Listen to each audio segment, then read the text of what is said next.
안녕하세요. 미국 변호사들이 직접 운영하는 서울이민센터 대표 김준기 미국 변호사입니다.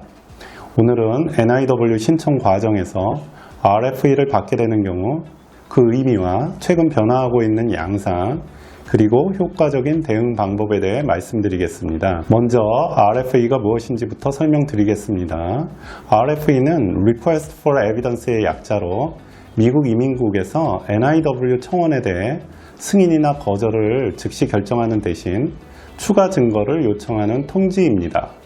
예전에는 RFE를 받는다는 것이 단순히 특정 서류가 누락되었거나 보완이 필요한 경우가 대부분이었습니다. 예를 들어 한국에서 받은 석사 학위를 미국 학위와 동등하다고 인정받기 위한 Credential Evaluation Report를 제출하라는 식의 요청이었죠. 이런 경우에는 요청한 서류만 제출하면 거의 100% NIW 청원 승인을 받을 수 있었습니다. 그런데 최근 들어 RFE의 성격이 조금 달라지고 있습니다. 단순히 서류 보완 차원이 아니라 심사관이 해당 케이스에 대해 부정적인 시각을 가지고 있을 때 발부하는 경우가 꽤 있습니다. 따라서 RFE 통지서를 받으셨다면 그 내용을 매우 신중하게 분석해야 합니다. 통지서의 내용과 분위기를 보면 NIW 승인 가능성을 어느 정도 예측할 수 있기 때문입니다. 구체적인 예를 들어보겠습니다.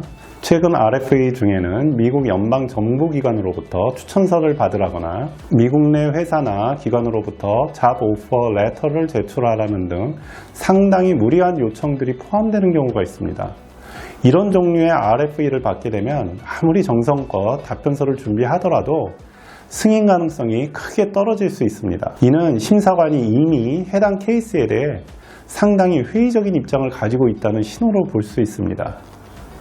그렇다면 RFE를 받았을 때 어떻게 대응해야 할까요? 먼저 RFE 통지서의 내용을 면밀히 분석해야 합니다. 요청사항이 합리적이고 충족 가능한 것인지 아니면 지나치게 까다롭고 부정적인 분위기인지를 파악하는 것이 중요합니다. 만약 후자라면 단순히 요청한 서류만 제출하는 것이 아니라 케이스 전체를 재구성하는 수준의 대응이 필요할 수도 있습니다. 하지만 가장 중요한 것은 애초에 RFE를 받지 않도록 철저히 준비하는 것입니다. 이를 위해서는 신청자 본인이 보유한 강력한 자격 요건이 필수적입니다. 예를 들어 논문의 높은 인용 횟수, 상용화된 특허 등 객관적이고 검증 가능한 증거들이 많을수록 RFE를 받을 가능성이 낮아집니다. 또한 청원서를 처음 제출할 때부터 빈틈없이 준비하여 심사관이 추가 질문을 할 여지를 최소화하는 것이 중요합니다. 정리하자면 최근 RFE는 단순한 서류 보완 요청을 넘어 거절 가능성을 내포한 경우가 꽤 있습니다. RFE의 내용이 부정적이고 무리한 요구를 담고 있다면 승인 가능성이 낮을 수 있다는 점을 인지하시고 신중히 대응하시는 것이 중요합니다. 시청해주신 여러분 감사합니다.